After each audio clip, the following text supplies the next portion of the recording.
jaamacad Camud waa jaamacaddii ugu horeysay ee laga yagleelo Soomaaliland wixii ka dambeeyay burburkii dawladda dhexe ee Soomaaliya. waxa ay ka kooban tahay 13 kuliyadood.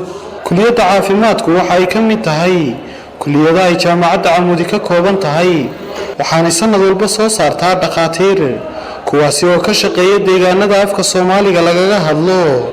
ardayda dhigata kuliyadda caafimaadku waxa ay tagaan deegaano hoos yimaada magaalada Boorama, kuwaasi oo ay ka mid yihiin deegaanka Dareemacaane iyo deegaanka Sheekh Cusmaan.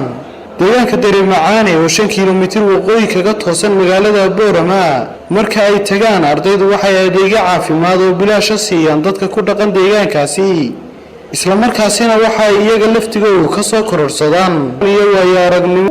waa kuwan qaar ka mid ah dadka ku dhaqan deegaanka Dareemacaane oo ka warbixinaya adeegyada caafimaad ee ardayda kuliyadda caafimaadka jaamacadda Camud fidiyaan iyo sida ay ugu riyaaqeen. wax la wixii aan u dhibaataysanahay wayna siiyaan, way noo keenaan, hadii dib aan sheegano wayna qaadaan, baabuur bay noo keenaan markaas ay hadii aan dib sheegano qofka liita si wanaagsan bay noogu shaqeeyaan. kolka dhalinyartan maaha ilaa intii hore ilaa maanta kolba qaar bay saba socon garan, kolba inta daba socota, kolba wixii hooyo tabar ay noo qaban karaa way noo qabtaan bukaanka. anaga ciyalka caafimaadka noo imanayo dhaqaatiirta caafimaad badan horta marka horeysa ka helay, marka kolba kii xanuunsanaya dawada waxayna siiyaan, kolba kii xanuunkiisa ay eegaan wayna qaadaan dhakhtarkeena geeyaan, wayna baaraan, marka maxay ahaydey dawooyinka ayna siiyaan waa ku caafimaadna.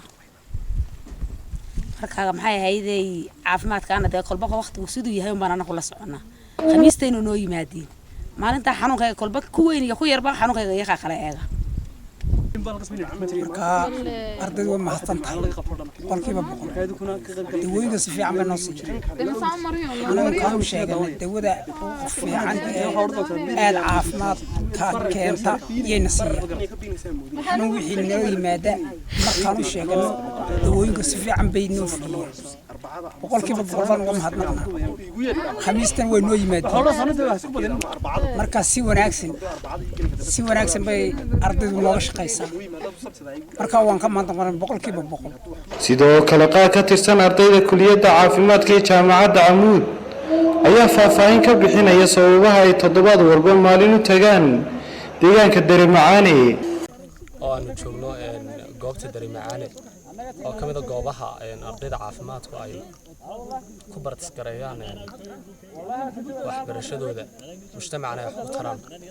ayaa maanta waxaan halkan ka fulinaynaa barnaamij talaala oo runtii wax tarkiisana aad loo dareemay.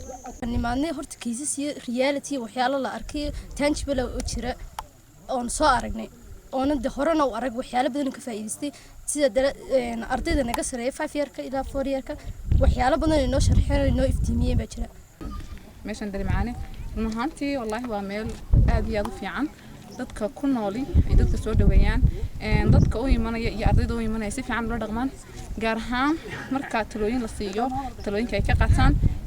anaku we are first year markii noo gorsan imaadno experience man waxay markaan nimadnay runtii, laakiin waxa jira leaders iyo dad naga sareeya 5 year noqoto 4 year noqoto dadka waxna fahansiiyay waxyaabo badan mugdi naga jira. si kastaba ahaatee ma jiraan hay'ado iyo xukuumad ka caawisa ardayda in adeegyada ay bixinayaan. daawooyinka ay bixiyaan waa mid ka yimid dhaqaale yar oo ay dhexdooda iska soo ururiyaan.